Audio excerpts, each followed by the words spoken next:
What's up, guys? Welcome to the Reload. My name's Cody Luongo, your host of the show. Show is on Counter-Strike. Obviously, that's what we do every week, Thursday at 2 p.m. CT. We're here from the UGC studios. The lovely people that produce the show. Big shout out to them, and also our partners at Hotspawn. Shout out to you guys as always. Today is on I Am Katowice. That's the subject of the show. We're going to remember the tournament, the event, the amazing narratives that went down last weekend in the playoffs, especially. You have Astralis going back-to-back champions. Our Hotspawn Play of the Week, story of ENCE, just a clear underdog's tale. Chat about Renegades, some transfers, all that CS news today on the show. And we obviously have our guest today. Let's bring him in, our first man up to bat. It's a bird, it's a plane, it's a bear. It's Erik DaBears, the 1.6 legend. Let's see him right now. What's up? How is it going? How are you doing? I'm doing great, man. I'm A1, A+ across the board. That's good. Put some steak sauce on that bad boy, all right? Put Oh, some A1 dude. on that. New Just week. drizzle it on top. How we doing, man? Talk to me. Doing awesome. You know, first week of March is over. The major is over. We saw Astralis dominate. Surprise, surprise. But we saw some other sparks of great interest, like ENCE, as you mentioned earlier, and teams like Renegades playing well, and MIBR kind of bouncing back. Yes. So I'm excited to see what kind of play and structure that these teams will provide in the future in upcoming events. Absolutely. Well, we're getting into plenty of that. But before we move on to the big stuff, we got our second guest, our special guest today. Ooh, He's special the guest. supervising editor at the Score Esports. He's done a massive work in CS. And if you're a fan of the sport, you've seen his work on YouTube and his videos, the story of Nico, story of Dust 2 most recently, highlights everything you could ever possibly want.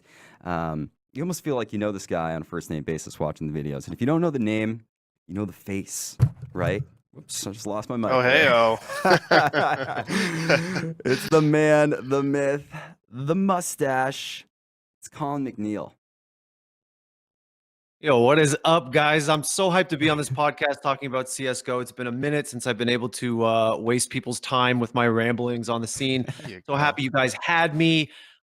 First thing I want to do before you even get into it, am I coming in too loud? Am I blasting your ears right now, Cody? No, you sound good. You sound good. No, man. no. Sound fantastic. First thing, I bring the energy. That's what they pay me to do. First thing I want to do is also you mentioned some of the work I do here at the Score Esports. If you guys don't know me, I am a supervising editor, but you must know me as a host. If you've seen any of our videos, you probably seen my face, heard my voice, seen the mustache. But I do want to say all of the awesome stuff we produce here at the Score Esports is a team effort. So you mentioned our Best of Dust 2, I think, our Story of Device, and we have some incredibly talented writers, video editors, research assistants, and everybody in between who makes those videos come together. I'm just lucky enough to have my voice stamped on it, but it really is a team effort over here. Absolutely. Absolutely. Well, the first time I saw you when we met initially at IEM Chicago, I'm seeing you at the back of my eye. I'm going, this guy looks so familiar. Why does he look so familiar? And we had got to talking, and then I realized that you were the face, rather. But obviously, huge shout out to everyone at the Score that puts together these amazing videos on Counter-Strike and everything, of course. Hell yeah, man. That's how it usually goes. People see the face and they're like, and then they hear the voice and they go, oh, it's that guy. Yeah, it's starting to click a little bit, I think. I don't know, somewhere back there. How are you, buddy? Successfully brainwashing, you know? That's how you do it in media That's the these goal, days, man. social media. That's the goal. I don't know you, but I do know you. That's how you do it.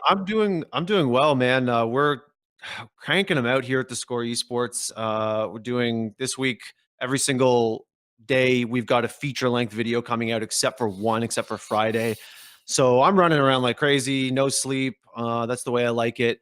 And as you alluded to in the beginning of the show, I mean, we just got through a sick major, which I was working over that weekend, obviously, and I had a blast doing it. Yeah, were you in Katowice? Oh, hell no. I was here in Toronto. We were working remotely. I did not make it over to Poland for this one. So I was just a viewer like you guys. Proper, yeah. No, the major was a sweeping success, in my opinion. I mean, everything that you could want in a major, I feel like, happened in Katowice. You know, just nailed it on all fronts. And we'll get into that. Colin, I wanted to ask you one quick question. You know, get a buffer, get the people that want to know you. I want to know I want to know, riddle me this. Because you're usually asking the questions, right? You're behind the camera. You're the one pitching them. Now we're going to flip the script, That's right. right? Ooh, So I want to know, pressure.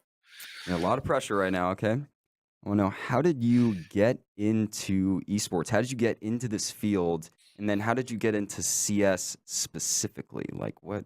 Tell me the story of Colin right now, if you can. Fair. Oh, the story of Colin. You know, we're working on that, and I get to voice it. So no. Without boring your viewers too much, I'll try and get through it pretty quickly. Basically, I have a background in traditional media. I got a journalism degree. I worked at a newspaper. I did everything you're supposed to do.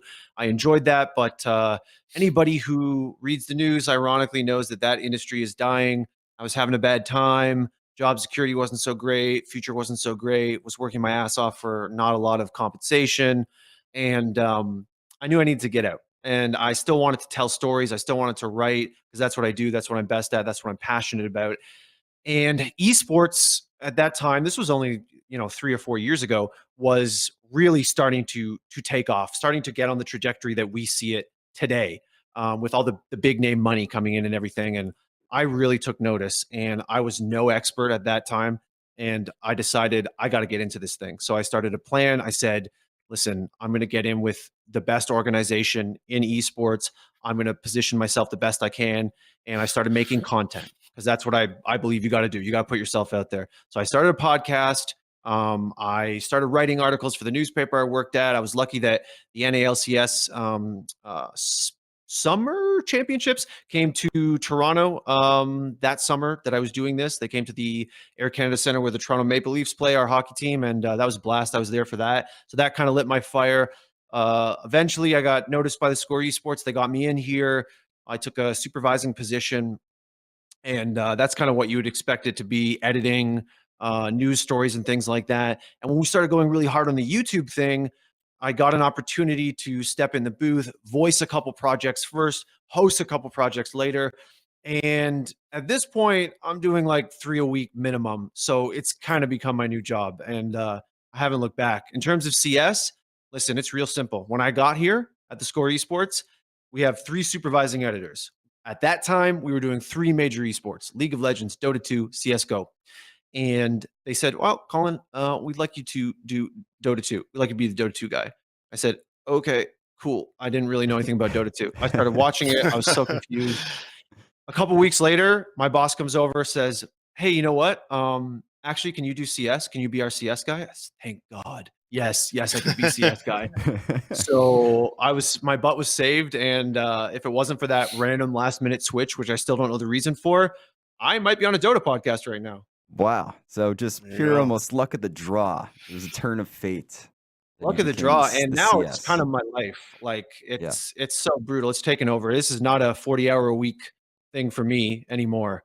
It's CS 24/7. You can't be 40 hours if you want to be successful in esports. You got to sacrifice everything. Damn straight. Damn Almost. straight. We all know there's a lot more than 40 hours of CS a week, or at least it feels like that, right? In terms of Oh well, yeah. When competition. ECS and ESL and MDL are all going at the same time, yeah, you can't watch everything. No, makes your head Yeah. want to explode for those that are trying to build a show, write on it, report, But I resonate with that, with your story in terms of like 3-4 years ago. I remember myself. I was just like, I was hating life. I was doing just like, I was shooting weddings. I was trying to get through college. I was working in news as well, for a local television station. And at that point, esports was on the rise. So I'm like, you know what? Let's try this thing. And then that's how I got into writing on esports, and as a short, brief model of that. So It's kind of cool that you And look at guys you now. You're kind of hosting went a through a podcast. job. It's kind of cool that you guys, went through more of like a career job thing, and then you got into esports. Like the opposite for me, where I was just antisocial and I didn't like the world, and so that's how I got into esports. And here you go. Yeah.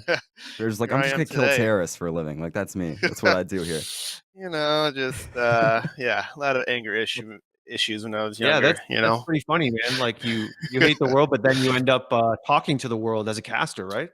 I think it has to be that way, where I learned to find healing through myself, as well as reaching out to other people who may have felt the similar way that I did when I was younger, because there's plenty of troubled people out there, kids, adults, whatever, that reach to video games as the outlet. It's kind of like the escape from the real world. So I want to kind of bring that together, you know? Similar experiences, we can Bring it all help each together. other out. I'm There you tearing go. up over here, guys. Speaking of tearing up, let's go ahead and start talking about the major. And I guess I'd like to ask you guys, what'd you think of it? What'd you think of the tournament? I liked mean, it. I mean, same. go ahead. Yeah, You go first. Go ahead. You go first. Go ahead. Let's hear it, Colin. I'm sorry, DaBears. I don't want to cut you off. Oh, Uh, well, I was delay. Go ahead. So it's like 1 second delay, 1 second delay, Mhm. 1 second delay. Um, I'll just go over really quick. I really like the major in terms of, well, obviously it showed that Astralis is still the #1 team. The reason why I kind of like that more so than maybe the average person is because I like when hard work pays off, and Astralis is one of those teams where they have the fundamentals down, they have the teamwork, one of the best in the world in teamwork, and their strats, they can mix it up. They have a lot of different kind of strategies, aggressive, passive, bait setups. So they have the full package, they have everything, and it's just beautiful to watch them play and watch them dominate, as well as other teams trying to catch up to Astralis. You see it in the matches where you have flashes of brilliance where, teams can take off, like Renegades can take a map off Astralis. Obviously, it'd be a better storyline if Renegades upset Astralis, but it's also cool to see other teams just trying to catch up and reach them and see the evolution and progression of CS. And I think that's what just makes every major so exciting to watch. Yeah, very eloquently put. I can't disagree. I think it was a great major from production wise to the games. I totally agree that watching Astralis is like watching a beautiful work of art. They are not only the most dominant, they are one of the most exciting teams to watch. And yes, you did hear me correctly. They are exciting to watch. Every single one of those players is just a if Astralis is art, they are the master artists. So good luck to the observers, in any Astralis game, because every single one is incredible. I thought Mm-hmm. their run was great. We had multiple underdog stories going on with obviously ENCE and Renegades. Unfortunately, ENCE did play a little bit of spoiler to Team Liquid, which was like the predestined final. So we did get robbed of that a little bit, but Yeah. we were and to be real, I mean, there were a lot of 2-0s in the bracket stage, like most, I think, except for one, they were all 2-0s, which is not necessarily indicative of a non-competitive match at all. But it did seem like there were some titans and there were some teams that needed some work. Overall, though, great major. Yeah, the major was sick and kind of expanding about on Astralis right now. They're back-to-back major winners. They've now tied the record with Fnatic with 3 major wins. And in a post-event press conference, team said they wanted to go back to back to back when they talk about their next accomplishment or the next achievement Dynasty. they want. They Yeah, want the dynasty status. and I actually agree with you, Bears, when you're talking about seeing Astralis dominate or this team dominate, and it's kind of an interesting notion in Counter Strike as compared to like sports. When I think of football, I think of the Patriots, or a dynasty like Mm-hmm. that. Mm-hmm. But in CS with Astralis, there's such a visible skill gap, like that. This team is just so far ahead of their international competition that it's really something special. And Yeah, and I think a lot of that has to do with, I mean, these players are insanely talented and dedicated to where they're practicing and trying to do everything right. I think a lot of it also has to do with their coach Zonic. He's an old school 1.6 player as well. I played against him back in the day. He was a very solid opera, very solid, always on really good teams, and you can see a little bit that Astralis, even though they have insanely good skill and people on the team that can make plays, it's their teamwork that's just above and beyond everything else, and how they play such selfless CS is just so awesome to see, and it's so good to like last couple years a lot of CS was about the young gunners, the people who would who has the most top kills in the match or who's like up and coming pugger and whatnot. And that's kind of the wrong way to look at it. Yeah, it's good to find some talent, some outliers that can stand out in the pug world. But when it comes down to organized team play CS, I mean, it's not pugging at all. It's coordination. It's selfless team play. It's sacrifice, it's sweat, blood and tears, and it brings a joy to my heart. As you know, I've always came up in organized sports, hockey, soccer, baseball, whatever. I played it until I played CS, and it's the same concept. It's organized team sports. You have to play the role, and Astralis, they play that role and they do it well. I just love seeing it. Wow. Erik dropping knowledge bombs. Oh my, that was nuclear. It's chemical warfare. Sorry, guys. I'm back. Where am I? Where am I? Where did you go? I don't know where I went. I got lost in the thought for a second. It's just so good to see them, man. It's beautiful. It is. It is. And I had come up with this question, and I guess I'll pose it to Colin so Erik can come back to life, touch back on this planet. And that is, what did Astralis winning IEM Katowice mean for their legacy, for the legacy of the team, in terms of overall CS? Well, look, it means a lot because on the surface level, there is as you stated before, the record that's equaled from Fnatic. But let's be honest, they're a lot better than Fnatic was, because Fnatic did what they did when there were 3 majors a year. There's 2 majors a year now. A longer period of time has passed when Astralis has been untouchably dominant. So in my mind, they have not equaled Fnatic. They have surpassed them. And if they win another major, I mean, my God, they're in another stratosphere. I think also the Astralis dynasty, which it truly absolutely is in every respect, brings that organization of Astralis brings so much to CS. And it's very important to me, as someone who cares about the health of the scene, for orgs like that to be successful and to be dominant. These guys are innovators. They are player owned. They were the first to at least publicly come out and utilize health professionals and the sports psychologists and all that stuff, and they continually shout out that part of their game. They stuck with the same roster for so long, which is a really important thing for the overall stability of the scene, to show that that's the way to go often. They have groundbreaking sponsors like Audi and stuff like that, and we all know that sponsorship in CSGO is sometimes a touchy subject with larger companies. So it's not just good for right here, right now, seeing a dominant team. It's good for the health of the scene. Yeah, I couldn't have said it better myself. I mean, it's what Astralis is doing, to your point, is they're giving so much credibility to the space right now, especially when they've legitimized, like you said, health professionals, all the coaching and resources. Even Device talked to Stunna in a post-game interview, just sitting on the couch and saying they had a masseuse to prep games. I mean, cool. And that makes total sense. I don't want to spend the whole podcast plugging our own stuff, but I mean, when we did do Story of Device, it's partially based off a pretty long interview I did with him. And when I asked him what he wants his legacy to be, his answer was he wants to be someone who advances it, to put it in his words, the physiological aspect of Counter-Strike. That is the importance of mind and body health when it comes to peak performance and sustainability of play. Whereas 99% of top tier players would have said, oh, my legacy, I want to win a lot. I want to be dominant. Oh, I want to be known as a champion. So that just really shows you where their head is at. They're on a whole new level, man. They're on a different planet. Yeah, clearly sounding like that with that answer. To advance the, what do you say? Oh, the physiological aspect. That's how he put it. Well said. Said by a champion. Who else is gonna say that,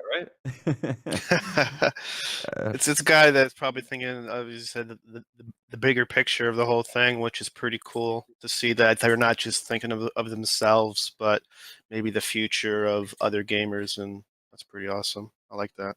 Yeah, no, I'm totally with you, Colin, in terms of them surpassing the legacy of Fnatic, right? I mean, there's never, and Sponge put this so well on the stream. He said that the level of competition in CS has never been higher at this time in the game's history. You have the money, the infrastructure, coaches, analysts, big organizations, big money backing these teams. The amount of top tier teams is way higher than back in Fanatics time. And yeah, like the resources again. I just keep thinking about how Device said how Astralis has a team masseuse that kind of preps them.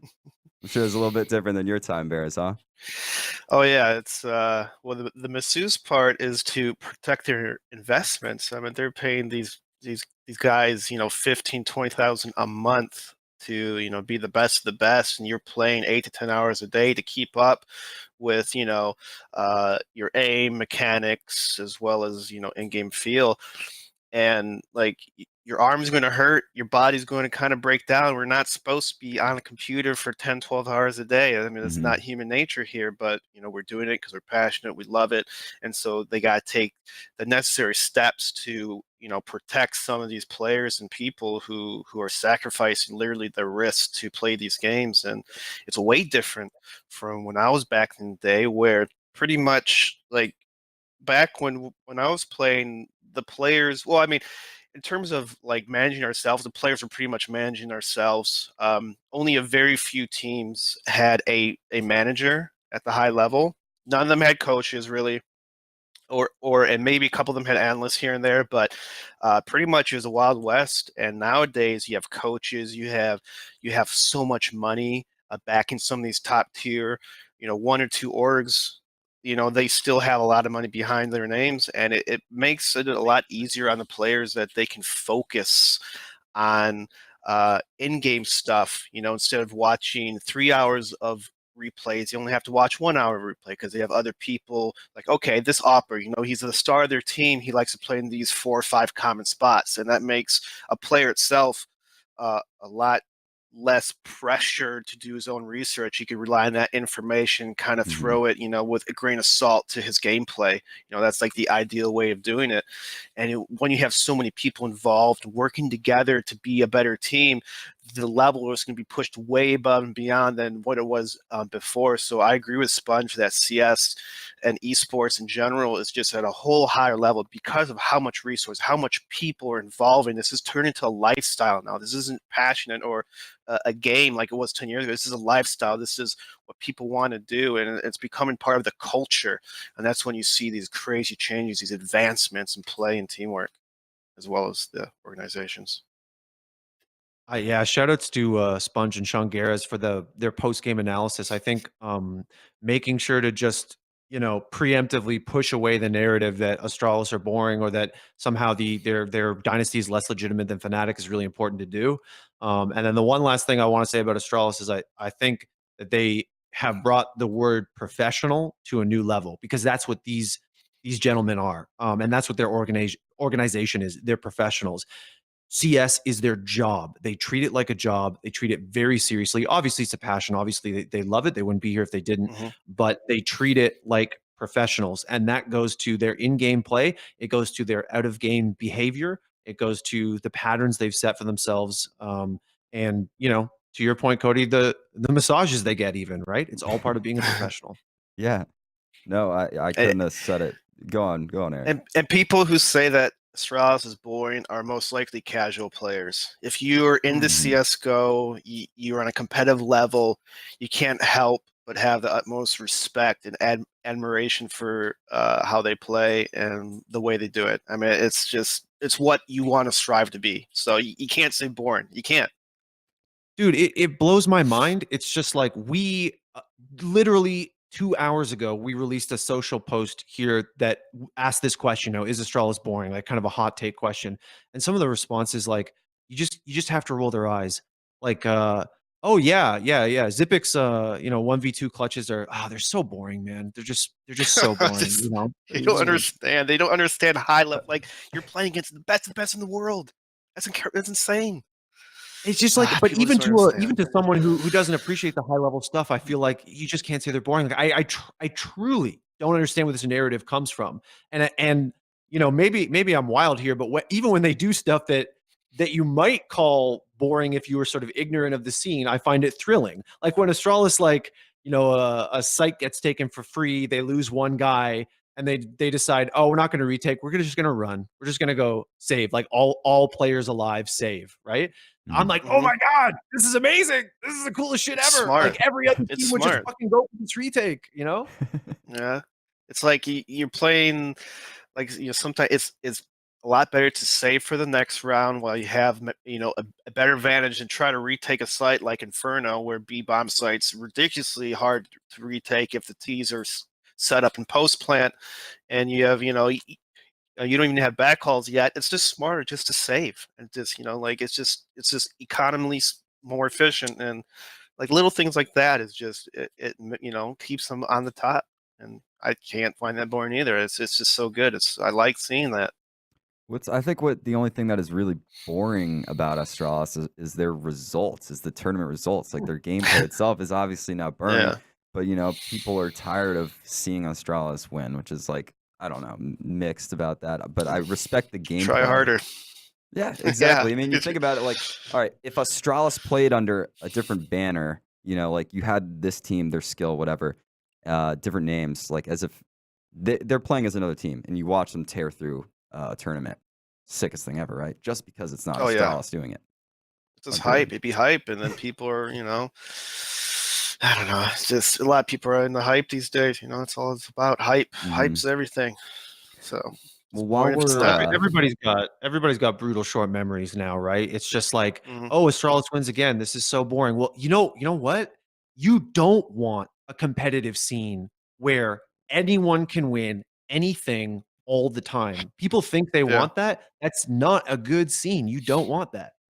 Yeah, and then it's too random. It gets too random. Like, I think one of the games it kind of could fall into that would be kind of a BR games in terms of like PUBG, how it gets so random. With the you'll see a couple consistent teams, always kind of like top 10, but it's just sometimes the results are so ridiculous because of like circle placements and stuff like that. So I agree with you, Con. I think it's not a great thing for the game if any team can win any time. Like there has to be some kind of skill gap, some kind of trend where you can kind of follow in order to stay consistent and good. You don't want like a tic-tac-toe game.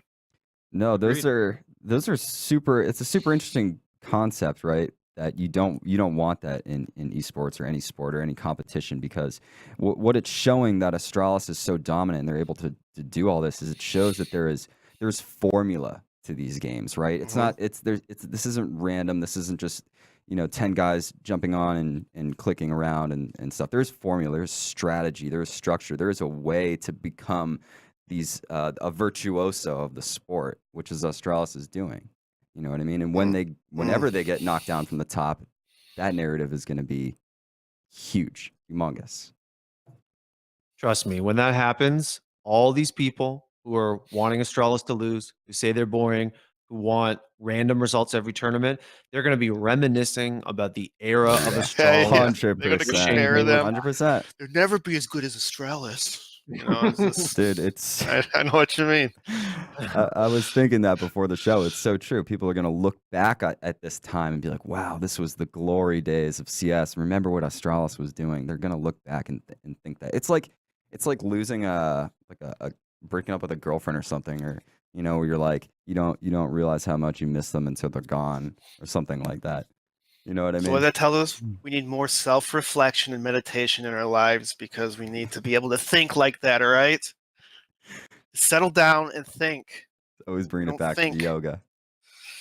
I got to, man. I have to. It's good. We have to train our mind as well as our bodies. That's fair. I agree with that completely. Self-reflection, extremely important.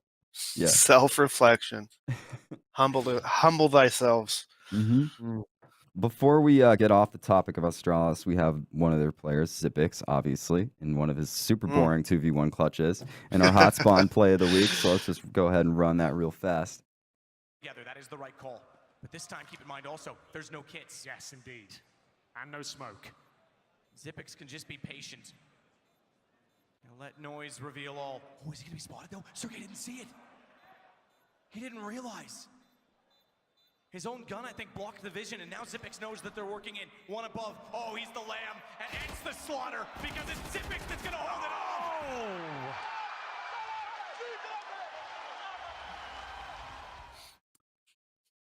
I love that play. Well, the bug's covering it, but it says Ariel and Sergey. You don't gotta worry about that. That's proper.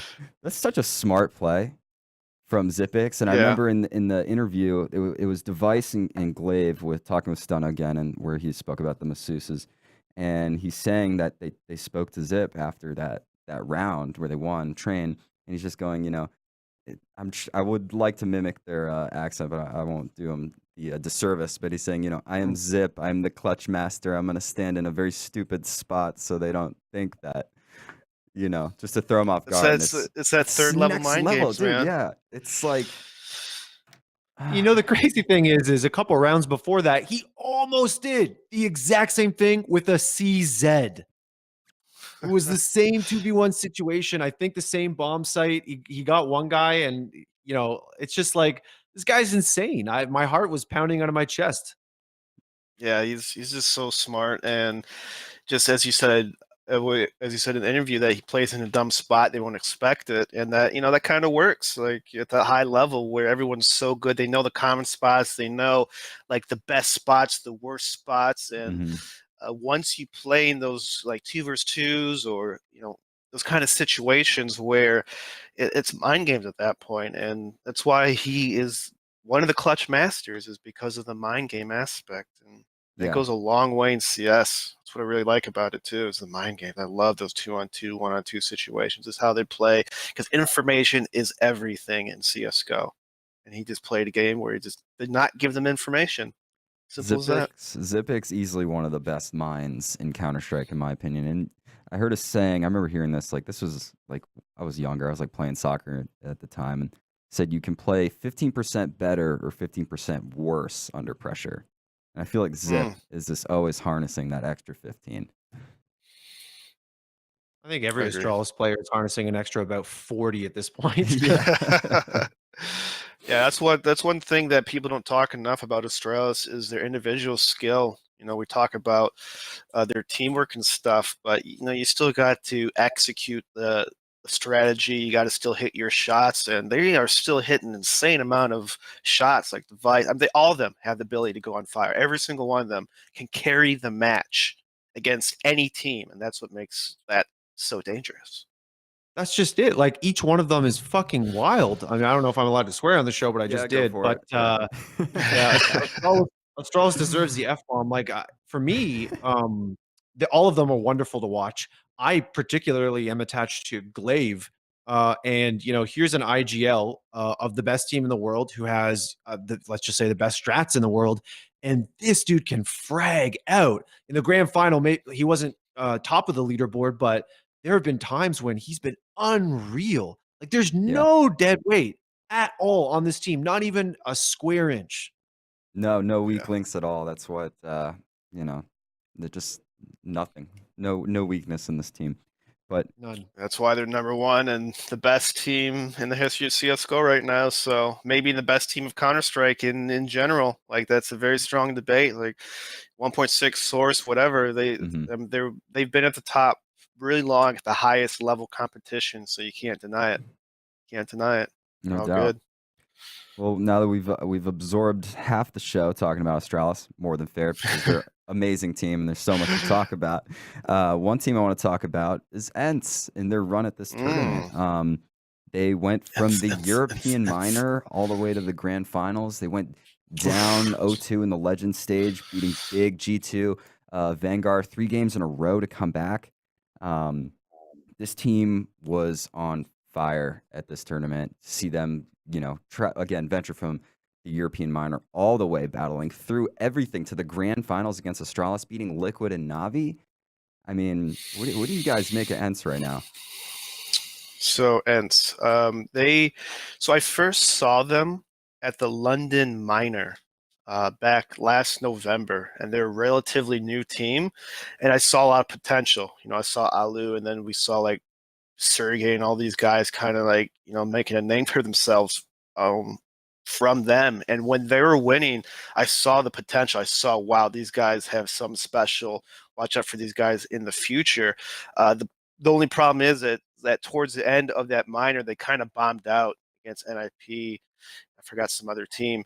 And so, you kind of saw a little bit of that in this major. Like they were playing pretty well, almost on fire leading up to the major, and then they started off 0-2 in the Swiss first stage or whatever, and it was kind of like, is it going to happen to these guys again? Are they going to kind of choke it off? And then slowly started winning the match again, winning another best of three, and then winning another best of three, and then finally make it.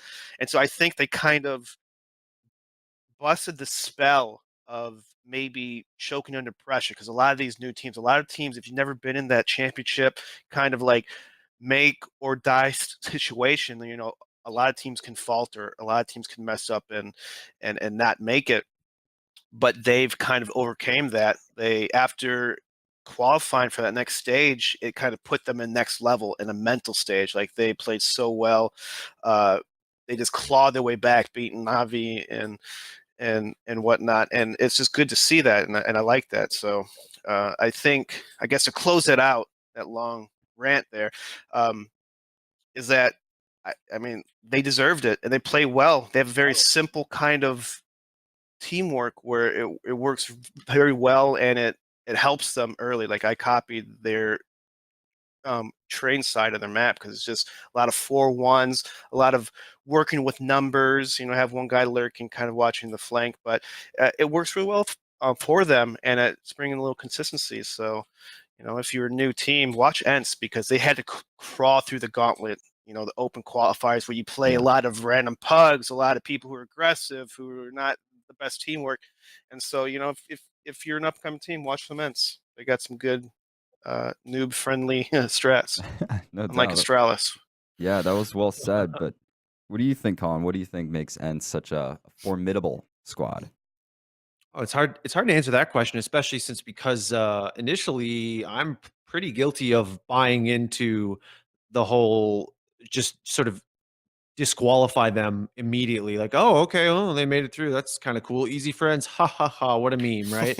And I just didn't pay particularly strong attention to their games, especially since I'm sort of guilty of being a FaZe Clan fan, and I was too busy crying to watch much of theirs. But It happens. they were a blast to watch. Their Cinderella story obviously captured the hearts of everybody watching the major, and I think it was a huge positive for the major. Even the people who are complaining about Astralis' dominance, you know, they've got to love that situation. The only unfortunate part about it is they did play spoiler to Liquid, and it is absolutely impossible to say if a Liquid Astralis final, well, A, would have happened, and B, would have been competitive. But of course, that's what we all had in our minds, right? As soon as those brackets were drew, we said, oh, well, this will be the grand finals, and it should be great. Astralis will probably win, but it'll go to 3 maps. Of course, they completely spoiled that. They dunked on Liquid. Mhm. And that threw me off. That really threw me off. Then I started watching them, and you know, I'm no analyst. I couldn't distill for you what took them from a meme to a grand finalist at a major, but Alu was particularly impressive. Sergey, he was there. He was IGLing, right? And he's Alex B. Or Alexi Alexi B. B, I Alexi believe. B. Alexi B. And he's very young, Alexi B. So They're could all you young. imagine? They're a young team, yeah. Yeah. Yeah, mostly for sure. Could you imagine IGLing, you know, your team in the grand final of a major at his age, at his experience? It's pretty incredible. Against And the other Astralis. thing against against none other than Astralis. And then the other one who just impressed me, who I didn't see a lot of people talking about, was actually X7. Like I said, I didn't watch a lot of He their had a run. great tournament. Did he? Yeah, because in the last couple of matches, he is what an entry fragger. Like even against Astralis, the rounds that they lost, they were always 5-4 up at the beginning. This dude would just come in and headshot somebody. He was scary. Yeah. I mean, I can't say that what caused them to beat Liquid, but I feel like Liquid may have lost it more than ENCE beat them, because at one point on Inferno, Liquid was up 15-8. 15-8. And then ENCE comes back and wins in overtime. So it's kind of like that Liquid meltdown happened again. And so, yeah, I mean, you can't take credit from ENCE. I mean, Alu was playing amazing in that whole series, but Yeah, I think a little bit has to do with just the way they play. They're pretty simple, and I think that helps them just beat like a good amount of strats. Obviously, you know. Yeah, it's like that classic Liquid just falling apart. It's really tough to watch because I was hoping for the Liquid Astralis grand final, but as I soon as put Liquid to win it all. yeah, I mean, it wouldn't have been that crazy, I want to say, They but were looking so good. They were looking so good. once ENCE beat Liquid, I started to think, okay, maybe an ENCE Astralis grand final could be interesting because for me, ENCE is like I feel like there is some similarities between them and Astralis. Like they are very slow, like simple, methodical style, and like the cohesiveness of their team is exceptional in my opinion. Just like Well, the they're teamwork, owned the way they by bounce not off each two. other. He's an old 1.6 player as well. Not two. I played against him against the old day. The old So dogs, yeah, old that's the dogs are secret. they're bringing the knowledge. They're bringing the knowledge, and I mean, there's a certain formula as we talked before to bring consistent results. Mhm. Teamwork is It's, that formula. It's kind of impossible to know, but I think Sadikist brought up a good point after that match that perhaps Liquid had spent their entire time boot camping, preparing, anti-stratting for Astralis and Mm. took the competition for granted, being the number 2 team in the world, and ran up against an ENCE squad that they knew nothing about and that were pretty good. And again, none of us can say for sure, but that seems like a likely theory. That's a good I mean, point. I wouldn't be surprised if they did prefer for Astralis more so than other teams. I wouldn't say that they completely ignored teams like ENCE or anything like that. I don't think they're that. Well, hopefully, they're not that arrogant. But Mhm. I can see them like in their boot camping and practicing. Astralis is definitely a prime target for a lot of these teams in terms of researching, maybe copying strats, borrowing strats, whatever they had to do, anti-strat. I definitely think that's pretty true in that point. And sometimes you get caught up in it. Maybe they weren't worried about ENCE, which is very possible. I mean, they were doing pretty bad up to that point in the tournament and kind of like squeaked by luck. I mean, they got to that point by luck. Like they lost to Big when maybe Big should have beaten them, you know. And so, Yeah. um, it happens at CS:GO. You live by the skin of your teeth, and then you get that run. You get that you believe in yourself, that confidence, and that's what carried them for a lot of it. And Team Liquid, they also had a chance. I mean, we can't take it. They had a chance to close out, or at least to take a map away and then bring to the third map, and they failed. And so, Yeah. shame on Liquid a little bit on that. I agree with you, Mm. Bears. It's like I feel like Liquid. I've always said that Liquid is a team that plays off the energy in the room, the emotion, and their confidence. And when they're confident, they're on fire. But maybe in some cases, it can work against the team, right? To Colin's Mhm. theory of them, possibly overlooking ENCE. Which, when you are forecasting yourself playing against Astralis, and you want to double down on, figuring this team out a little further, it's not unheard of, Still really. got to get there, though. You Yeah. still got to get Yeah. there You have to get before you one do it. game at a time. That's what our coach always used to say to us Exactly. in One game at a championships. time. Smart coach. Yeah. Smart coach. We'd take the bus, little flashback story. We'd be taking the bus back from a game that we won. He said, "You get to celebrate this one until you get off the bus and back to the hotel, and then it's focus. Just set There you go. a deadline timetable for celebration." Hmm. And Magic Zonic probably does something like that too. Oh yeah, definitely.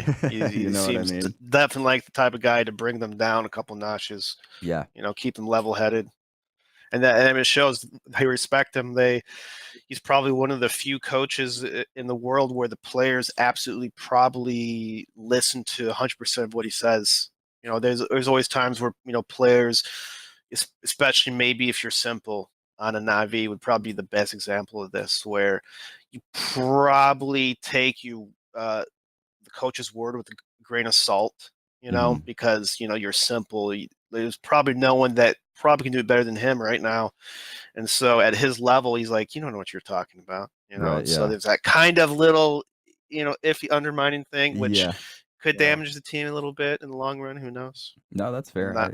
Navi isn't known for strats anyways, so there's probably some truth to that. Mhm. Yeah. So I gotta ask you guys: did you see this "Easy for ENCE" music video? Did either of you see No, I this? did not. Okay, No. this was. Yes. Have you seen this? Everyone Colin? in the office is singing it. I Yeah. have not seen it. I have not seen it. All right. Well, we're gonna pull it up right now, and we'll leave the mics up. This was, this was brought to my attention this morning, so obviously I had to plug this into the show because this is just the most ridiculous thing I've ever seen. I'm wondering, where do these guys get these resources? They're in snowmobiles. Finland's Come on, man. They got that ENCE money. well They're off balling. country over What's there. up with this milk? Is that milk? Hot tubs? Like what? What is going on? In some countries, milk? there is alcoholic drinks that go white, especially in the Middle East. Obviously, Finland is not in the Middle East, but it could be an alcoholic local drink. Is that the milk in the Clockwork Orange? You know, the psychedelic milk. Who produced looks this like they're beat? on I have that, so yeah. many questions. Was that like a radio? Where did they get all this stuff? Sugar-free Red Bull? Finland. Oh, they got the Red Bulls, the Alu reference. Gotta love it. Drink Not taste Red just the Bull. commercials. You think that this Look at must be that. They Finland? want to get to sponsor. They want to get smoke sponsors. grenades, flares. Actually, is this Finnish? I can't even tell, to be honest. We Looks have to more believe like it. looks a little bit like Eastern Europe, so I don't know. Like I can't tell. I'm assuming it has to be I mean, Finnish they're because they're flying holding the Finnish flag, flag. it's sold out. They're It's in got to be snow. Yeah, these are. You might know this. They're using like stabilizers, Colin, right? There's What's that, sorry? zero They might be using like sun tan in these stabilizers for these guys. shots.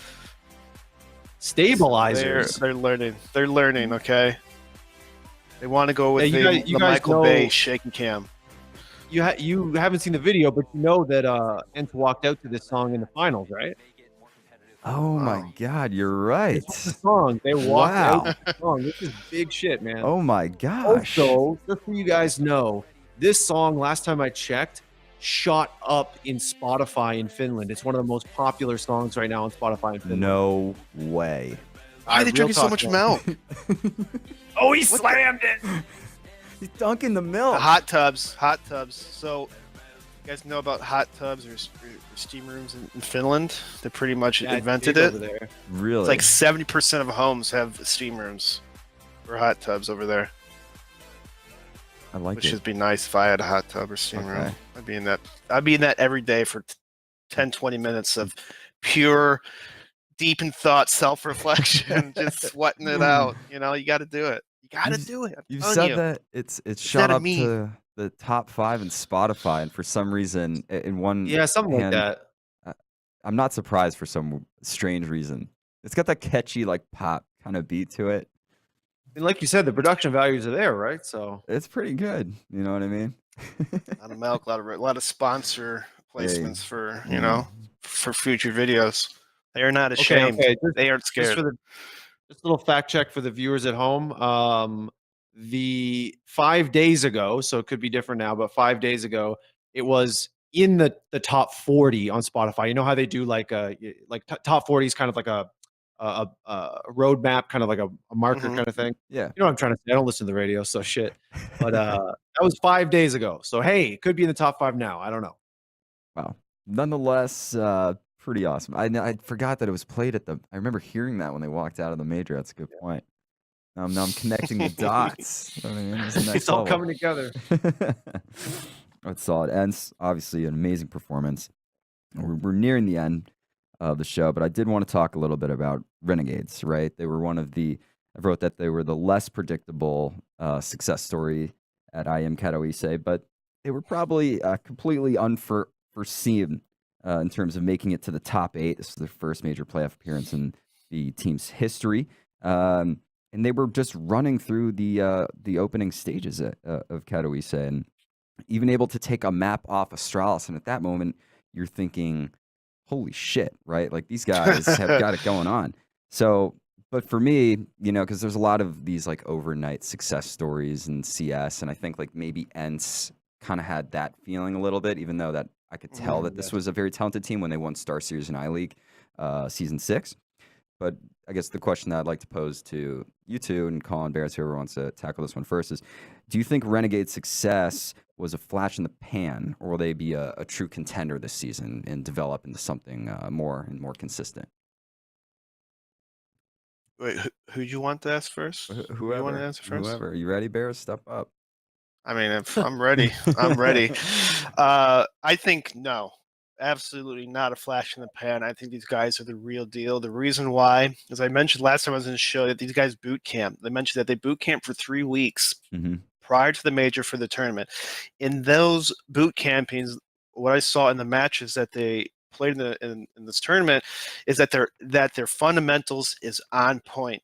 Their rotations, their teamwork is a whole different level than I've ever seen on Renegades. And so if they're able to keep this up, they're definitely in my eyes easily can be a top 5 team just because of how insane their teamwork was. Like I watched them on maps like Inferno, and it's just they're playing together. They're tossing. They're making the right moves on T side and CT side. They fall back. They reposition. They play selfless CS, and you can see it every round in these guys. So it's not just a fluke. They have something down, and they just need to run with it. I remember seeing Gratisfaction at ECS last season, I guess, where he just joined Team Renegades, and we saw his op. We saw potential in his op. Like he'll have games where he's just a monster with the AWP. Then some games he just completely went missing. So in the previous, he had a little bit of inconsistency issues in terms of, I guess, being consistently fragging with the op. But it showed around that they kind of revamped a little bit of their team play. And now we don't have to rely on him, try to carry with it all. They all are putting themselves in positions where they're helping each other out, getting multi-frags, getting clutch kills, throwing fakes when they need to. So it's pretty good to see. And I mean, they put in a lot of hard work, it looks like. I mean, 3 weeks boot camp is not a joke. That's a lot of CS playing in 3 weeks. Yeah. Yeah, I totally agree with DaBears here. I don't see them as a flash in the pan. I hope they won't be a flash in the pan. And, call me boring, but of the 2 underdog stories at this major, this is the one that I was invested in. I Mhm. like Renegades a lot. I think Azur is a solid dude, really nice gentleman, great IGL. Gratisfaction is so fun to watch when he was popping off. It's cool to see Jake come back. And to a point you guys brought up earlier, look who's at the head of the ship, an old legend, Kasad, the Serbian beast. So we're starting to see a little bit of a thread here. And you said they took a map off Astralis. That was the only map Astralis lost the whole tournament. That Yeah. says something. Mm-hmm. That says something. That's pretty positive. Yeah. And Sure Kasad, he just rejoined them recently, right, as a coach. Didn't he leave for a while and then come back, if I'm mistaken? So he just rejoined them as coach. Let's see. I think he left originally. Like he left maybe 5 months ago or something like that. Yeah, they had Valiance in for a little while, and then he came back at the end of last year, I think. Mm-hmm. Yeah, it was recently. I think Kasad came back. I think with this roster change with Gratisfaction and Liaz is when he came back, which is a good move because they've been just improving. So Kasad is doing a great job with that team.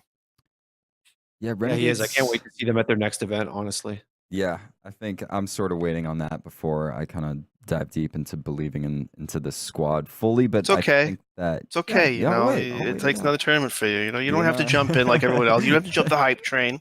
Right? I've Sit been back, hurt. I've been hurt so many times. Liquid, Cloud9, even Cloud9 at the E-League Invitational. I was like, boom, this is the year. Let's see it, baby. And I was just completely just demoralized, rocked out of my chair. Yeah, man. You Being and an NA fan, that's gonna hurt you. It's gonna keep It's a roller happening. coaster. Yeah, but It's a when roller coaster, when man. it comes through, it's gonna come through. Erik, the dog.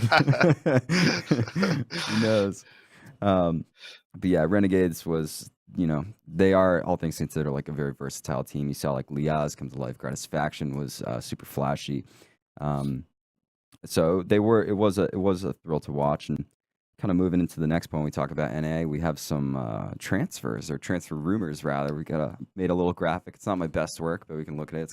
Gets the point across. You see Mouse Sports in talks with Woxic, Frozen Kerrigan, Cloud9, Flusha, Zelsis gone.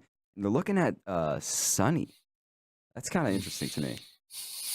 Very interesting. I could see it working out in terms of Sonny replacing Zelsis. It's kind of similar player styles. He's more of just like trying to be a pure rifler. Zelsis, I think he does have a lot of potential. I don't think he played to his potential in Cloud9. As I said before, I think he may have a little performance anxiety in terms of that. But it's other than that, though, it's unfortunate for Flusha, his mom passing away, and probably taking personal time for himself. Yeah. So that's actually a big hurt for Cloud9 because Flusha was one of the big pushers for that team in the last like 6 months. Like he's been playing really well. Probably one of the best Flush has been playing since he was back on that Fnatic team, and it looked like his stock was rising again. But now he's going to sit back, and who knows if he'll ever reach that table again. Yeah, true. Yeah. I think Kerrigan, potentially going over to Mouse Sports is a good story. And I did see you tweeted about that, Colin. You said you're very interested in the prospect of him I going over to am. Mouse Sports. Why is that? Tell me. I like Kerrigan a lot. Mhm. I like him as a player. I like him as a person. And I am, unfortunately, for better or for worse, sort of guilty of being a FaZe Clan fan. And he's been with that org so long, and he built the team that is currently playing. He's the architect of that team. And he's in a bad spot right now. I want to see the man succeed.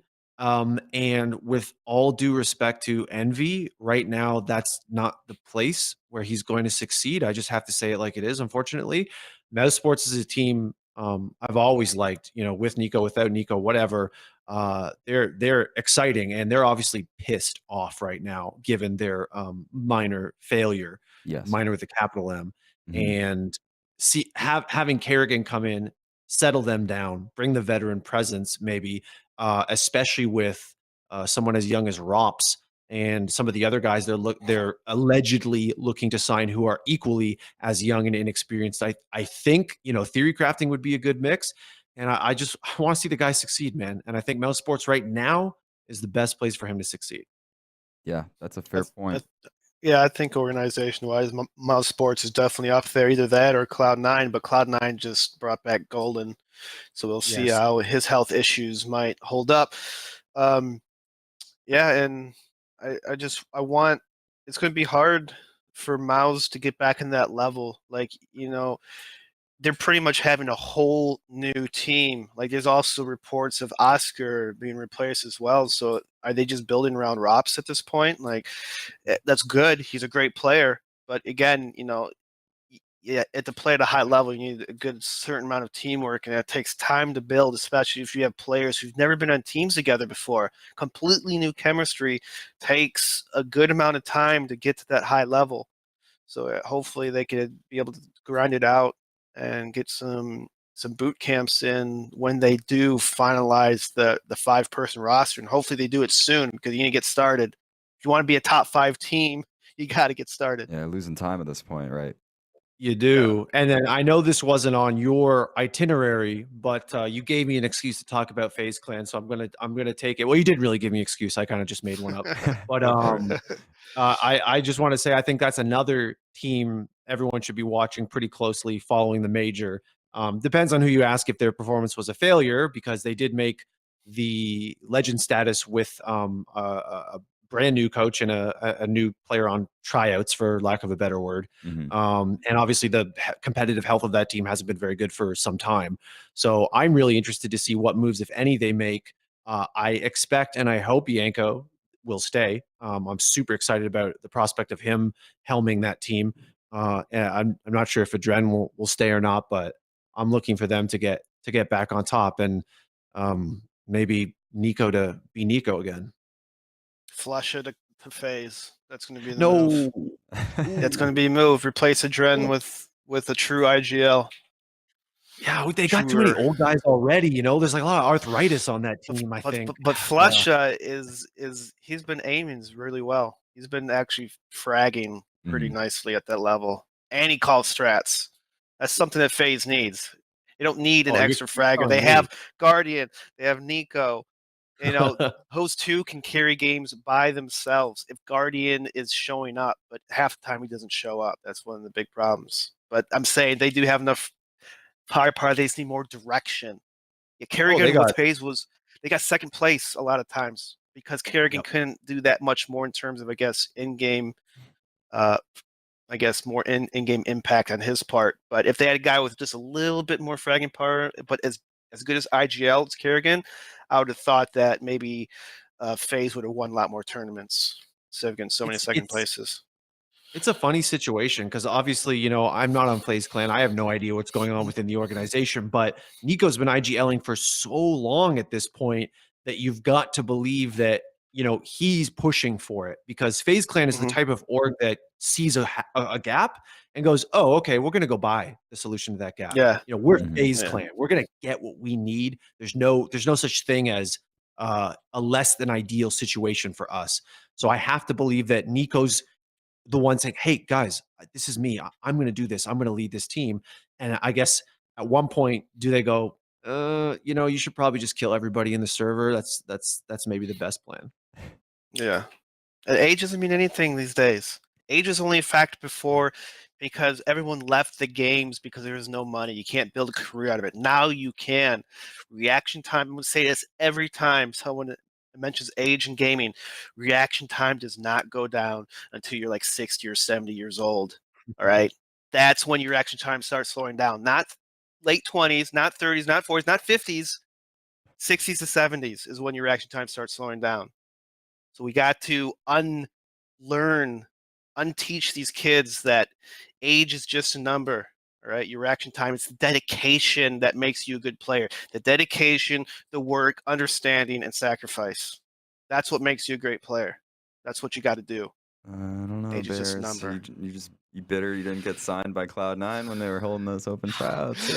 Yeah, I am a little bitter. Thank you. Thank you. I didn't even get asked to open tryout, okay? They need someone to You're on teach my them, team. you know, You're a on couple my things, you know. dream team. I could hit some off shots, guys. Come on.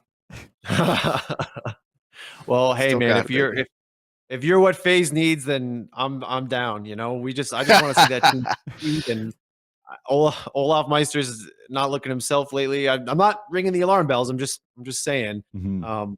Honestly, this tournament, the bright spots for me were Guardian and Rain. Rain's fucking amazing. He is so sick. He played in a really team well.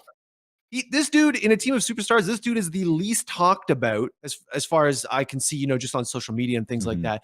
He's so consistent. He's so sick. Like he does such good work, man. Yeah, there's periods of times when he's on fire. He looks like a top 3 player of the world. Yes. I mean, he has that skill. He has that potential to do it. At the end of, or I guess almost the entire end half of 2018, he was kind of just not there, not showing up. And a lot, like he's just always been bottom fragging. So he went through a huge slump last year. But now at this tournament, you saw the original Rain that when he came on the FaZe, like, wow, this is the guy that we picked up. We saw him at this tournament, but unfortunately for the rest of the team, they didn't really show up when he showed up. Yeah, which is a problem. If we're talking what we want in 2019, I just want to see Liquid win tournaments. That's it. Honestly, I'm so excited for this roster. Like, don't you feel like just there's some spark in the air, like there's some particles in the air that are whispering that it's over? Like, don't you feel like they just got so many second places last year? Like this was their chance. Like this is all made up magical shit. But like, don't you feel like there's that feeling in the air that like Liquid had their shot and they didn't get it? A little bit. I mean, a little bit. Really? I mean, a little. I mean, just a little bit in terms of you don't get many opportunities. And if you keep failing over and over, it gets so deep in your psychological aspect and in your psyche that, like, they have to do they have to win probably 2 or 3 tournaments in a row to kind of like move past that. Even if they win one tournament, which they did, I think it was the iBuyPower one. Yeah. Against Astralis, and that, you know, they were feeling great, they looked great, and they played great up to here, but it's like they still fall in the same habits of, you know, they lose in games more than themselves and the other team outplaying them. That's the thing. That's like you cannot be a championship team if you keep losing games yourself. You know, you have to make the other team outplay you. I mean, that's what you got to do. You've never seen Astralis lose games themselves ever. They always had the other team play above and beyond what Astralis is playing that time. So that's like the difference between Astralis and Team Liquid. Yeah, you can't beat yourselves, and they keep beating themselves like 80% of tournaments. So they have to figure something out. As well said. It's like watching Liquid. It's like you see this like internal. It's like they have this internal conflict, but it's like here it goes again. Yeah. Like they think it, They- and it's like no. it's like they have a bad acid trip or something. You know what I Oh, mean? yeah? Like they just starts in the middle of a game. It's just like, oh god, this just start going downhill. I don't know. There we go. I don't know. I mean, it does. It's they have to. I'm sure they have a sports psychologist and everything, and I don't know. Maybe they just have to find something because they're so close. They have like most of the parts. It's just they're missing that one thing that's defining them from a championship team. They just need to figure that out. What that is.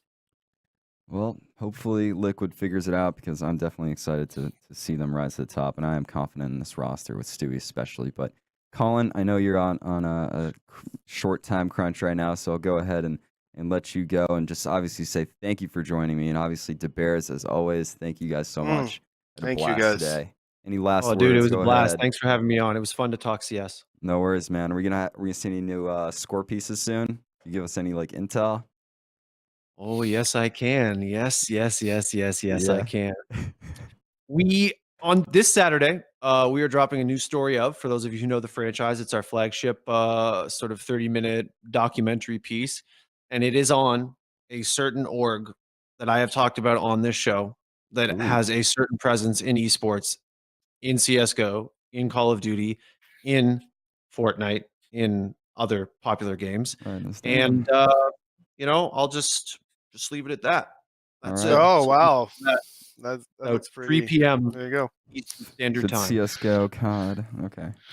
Yeah. I don't know who it could be. I'll let the fans figure that out. All right. Thank you guys again, and I'll touch base soon. Appreciate it. All right, thank you guys. Thanks, man. Adios. See you guys. Peace out. All right, guys, and that's going to do it for this episode of The Reload. Again, huge shout out to Colin, DaBears, UGC for producing the show. We hope you enjoyed it. Obviously, all the people that tuned in live, talking in the Twitch chat, Blue TV, Risen, Johnny Luongo, Johnny Reload, Knocked, Phase Up, people shouting out.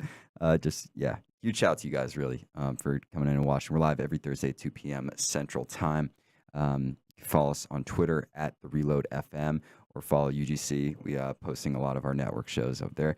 See stuff on Smite, Fortnite, soon to be Call of Duty, and all these other new things that we got going on. So without further ado, I'm going to let you guys go. Again, thank you for watching. My name's Cody Luongo. I'll see you next week.